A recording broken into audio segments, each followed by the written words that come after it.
ತಮಿಳುನಾಡಿನ ರಾಮೇಶ್ವರಂ ಶಿವನ ದ್ವಾದಶ ಜ್ಯೋತಿರ್ಲಿಂಗಗಳಲ್ಲಿ ಒಂದಾಗಿದೆ. ಹಿನ್ನೆಲೆ ಪ್ರಕಾರ ತ್ರೇತಾಯುಗದ ರಾಮಾಯಣದಂತೆ ರಾವಣ ಸೀತೆಯನ್ನು ಮೋಸದಿಂದ ಅಪಹರಿಸಿದನು. ಆಕೆಯನ್ನು ಬಂಧನದಿಂದ ಬಿಡಿಸಿ ತರಲು ರಾವಣರಿಗೆ ಯುದ್ಧವಾಯಿತು. ರಾವಣನನ್ನು ರಾಮ ಸಂಹರಿಸಿದ.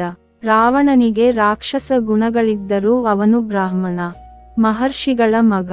ಮೇಲಾಗಿ ಅತಿರೇಕದ ಶಿವಭಕ್ತನಾಗಿ ರಾವಣ ಶಿವನ ಕುರಿತು ಕಠಿಣ ತಪಸ್ಸು ಮಾಡಿ ಆತ್ಮಲಿಂಗವನ್ನೇ ತಂದಂತಹ ಮಹಾನ್ ಶಿವಭಕ್ತ. ಬ್ರಾಹ್ಮಣನಾದ ರಾವಣನನ್ನು ರಾಮ ಸಂಹರಿಸಿದ್ದರಿಂದ ಬ್ರಹ್ಮ ಹತ್ಯಾ ದೋಷ ಬರುತ್ತದೆ ಅಂತ ಪರಿಹಾರಕ್ಕಾಗಿ ಲಂಕೆಯಿಂದ ಬಂದ ಕೂಡಲೇ ಅಗಸ್ತ್ಯರ ಆದೇಶದಂತೆ ರಾಮೇಶ್ವರಂನಲ್ಲಿ ಶಿವಲಿಂಗವನ್ನು ಪ್ರತಿಷ್ಠಾಪಿಸಿ ಪೂಜಿಸಿ ದೋಷ ಪರಿಹಾರ ಮಾಡಿಕೊಳ್ಳಲು ಕೈಲಾಸದಿಂದ ಶಿವಲಿಂಗವನ್ನು ತರುವಂತೆ ಹನುಮಂತನಿಗೆ ಹೇಳಿದನು. ಆಂಜನೇಯ ಶಿವಲಿಂಗವನ್ನು ತರಲು ಕೈಲಾಸಕ್ಕೆ ನೆಗೆದ. ಆದರೆ ಅಲ್ಲಿ ಶಿವಲಿಂಗ ಬೇಗನೆ ಸಿಗಲಿಲ್ಲ.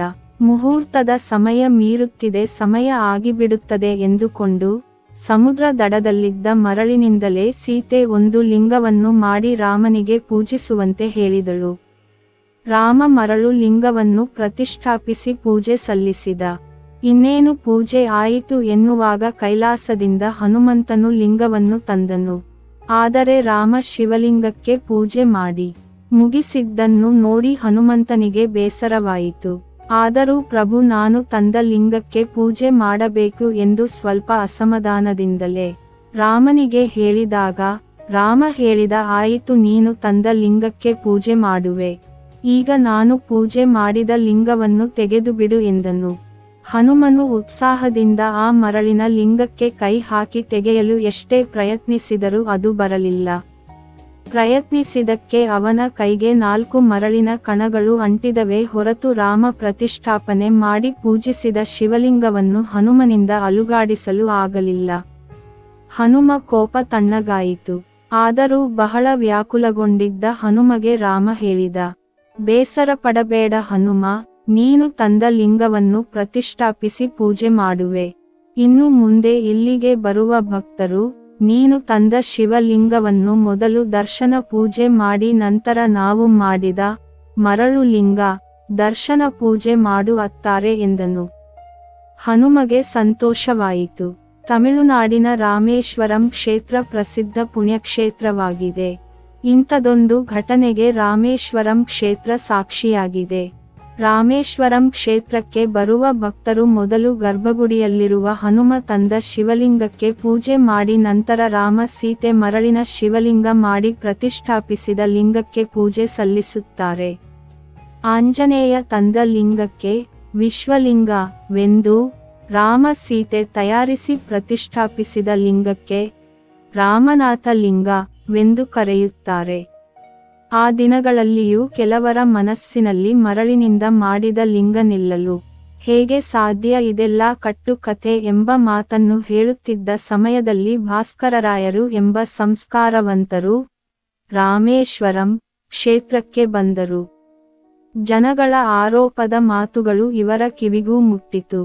ಒಂದು ದಿನ ಭಕ್ತರು ಸೇರಿದ ಸಮಯದಲ್ಲಿ ಭಗವಂತನ ಭಕ್ತರಾದ ಭಾಸ್ಕರ ರಾಯರು ಒಂದಷ್ಟು ಉಪ್ಪನ್ನು ತರಿಸಿ ಎಲ್ಲಾ ಭಕ್ತ ಸಮೂಹದ ನಡುವೆ ಉಪ್ಪನ್ನು ಚೆನ್ನಾಗಿ ಬೆರೆಸಿ ಗಟ್ಟಿಯಾಗಿ ಒತ್ತಿ ಶಿವಲಿಂಗವನ್ನು ಜನಗಳ ಎದುರಿನಲ್ಲೇ ಮಾಡಿ ಪ್ರತಿಷ್ಠಾಪಿಸಿದ ಉಪ್ಪಿನ ಲಿಂಗಕ್ಕೆ ನೀರಿನಿಂದ ಅಭಿಷೇಕ ಮಾಡುತ್ತಾರೆ. ನೀರಿನಿಂದ ಅಭಿಷೇಕ ಮಾಡಿದರೂ ಉಪ್ಪಿನ ಲಿಂಗ ಕರಗಲಿಲ್ಲ.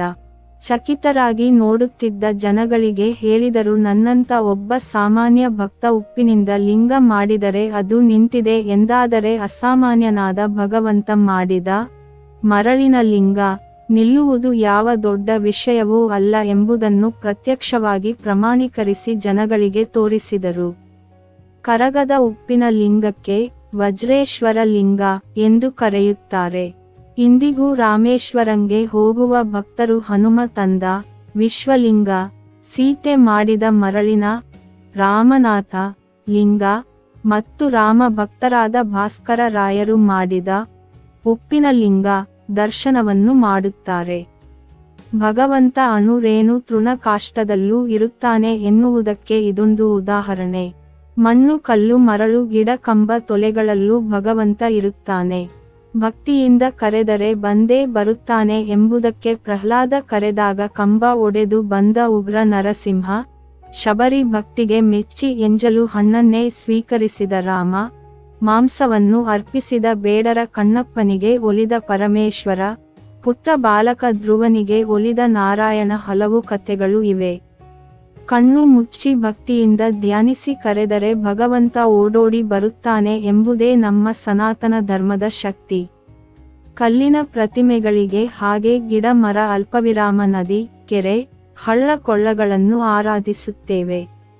ಇದೆಲ್ಲ ಭಕ್ತಿ ಮಾರ್ಗಕ್ಕೆ ಇರುವ ಒಂದು ಸಾಧನ. ಹೀಗಾಗಿ ಭಾರತೀಯರಿಗೆ ದೇವಸ್ಥಾನ ಜ್ಞಾನ ಸಂಪತ್ತಿನ ಗಣಿಯಾಗಿದೆ. ಮನೆಯಲ್ಲಿ ಇಷ್ಟದೈವವನ್ನು ಪೂಜಿಸುತ್ತೇವೆ. ಹಬ್ಬ ಹರಿದಿನಗಳನ್ನು ಆಚರಿಸುತ್ತೇವೆ. ಉಪ್ಪು, ಮರಳು, ಮಣ್ಣುಗಳಿಂದ ಲಿಂಗ, ಗಣಪತಿ, ನಾಗಪ್ಪನನ್ನು ಮಾಡುವರು. ಹಾಗೆ ಕಲ್ಲನ್ನು ಕುಟ್ಟಿ ಪುಡಿ ಮಾಡಿ ಆಕೃತಿ ರಚಿಸುವವರು, ಕಲ್ಲಿನಿಂದ ಶಿಲೆಗಳನ್ನು ಕೆತ್ತುವರು. ಅಂತೆಯೇ ಸುಂದರವಾದ ಶಿಲ್ಪಕಲೆಯ ಮಂದಿರಗಳನ್ನು ನಿರ್ಮಿಸಿದ್ದಾರೆ. ಪೂರ್ಣವಿರಾಮ ಮಂದಿರದೊಳಗೆ ಅಂಥ ಭಗವಂತನ ವಿಗ್ರಹಗಳನ್ನು ಭಕ್ತಿ ಭಾವದಿಂದ ಕಂಡು ಜನ್ಮವನ್ನು ಸಾರ್ಥಕಪಡಿಸಿಕೊಳ್ಳುತ್ತೇವೆ. ನಮ್ಮ ಪೂರ್ವಿಕರ ಅಗಾಧವಾದ ಜ್ಞಾನಕ್ಕೆ ತಲೆಬಾಗಬೇಕು. ಭಾರತದ ಪ್ರತಿಯೊಂದು ಪುಣ್ಯಕ್ಷೇತ್ರಗಳು ಒಂದೊಂದು ಕಾರಣಕ್ಕೆ ಪ್ರಸಿದ್ಧಿಯಾಗಿ ದಂತಕಥೆಯಾಗಿ ಬಾಯಿಂದ ಬಾಯಿಗೆ ಜನರಿಂದ ಜನರಿಗೆ ಅದು ತಲುಪುತ್ತಲೇ ಬಂದು ಅದೇ ನಮ್ಮ ದೃಢವಾದ ನಂಬಿಕೆ ಶಕ್ತಿಯಾಗಿ ಶ್ರದ್ಧೆ ಭಕ್ತಿ ಅಚಲವಾಗಿದೆ.